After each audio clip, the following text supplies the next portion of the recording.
عزیزانو دا چې کوم میزان مارکیټ دی پر بچه خان چوک باندې دا د دې یو روایتي هوټل دی دا ګوره دا میخ دی دغه باندې مو اوس کپړې هم څیرې سول سړي پرشنه کې وای بس راځي دالته پرشنه همون په فرضا ساجک زال څه دی هغه موږ بیا بونګ نو زموږ چې دنیا کلوای بیا په منګل کې سلوای په مسخیلو کې وو نو دا په غوړه کې لزاره ته دا راپور سي یا صفات کوم کاکا دا هغه راپورت بل و دا راپورت دا یو کمیس زماله پرتګیستا فلجل مشکره کو عزیزانو دلته د کوټې په بازارو کې موږ روانو دا ګوره دا کپړې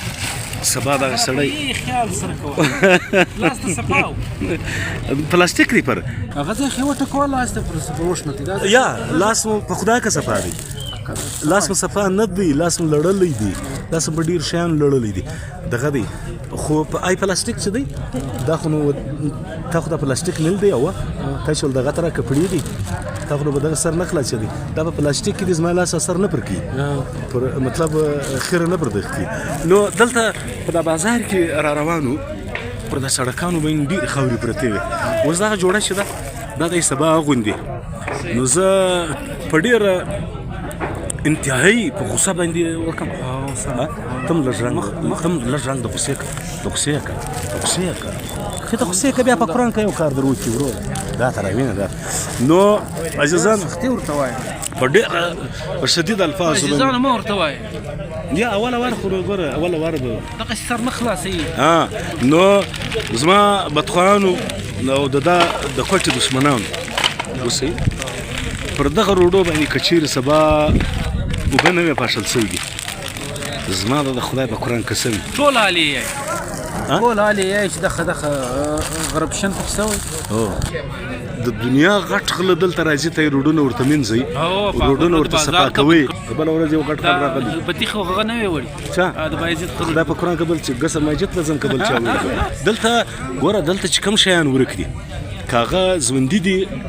یعنی که جاندار دی او که بیا جان دی هغه دغه خلک ګوري نو چې یو غل درځي ته روډونه ور صفا کوي زما زړګور غلی دی او ته روډونه چې دی هغه نه صفا کوي سبب بیا ما ته خبر سره کو زم د منګلې مودې د مسخیلو دی سبب بیا مبارکي در کوم نو تر مبارکي مخکې د روډونه صفا کوي چې دا کپړې صفا میز ښکارا کا میز چې د میخونه پراختلو ته راسي سي ورته دغه ښکارا دا هوټل ښکارا کستای روایتي حساب کتاب عملګری ښکارا دمکې خو ډېرې غټې ورکړلې پالو یو وینه منډه ولا سي بیا که یا پر خبره ولاړ زه خپل دا تر منډه وم دا خدای په قرآن چې په دا پوسم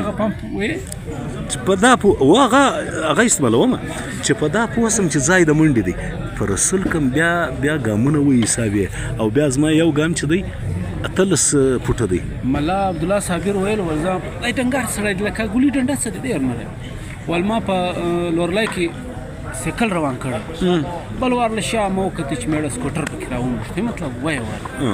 اته تاسو کوم ځای چورا پرته سمغه ما سړی دی غټي چونو کې لوی باډي بلډر سړی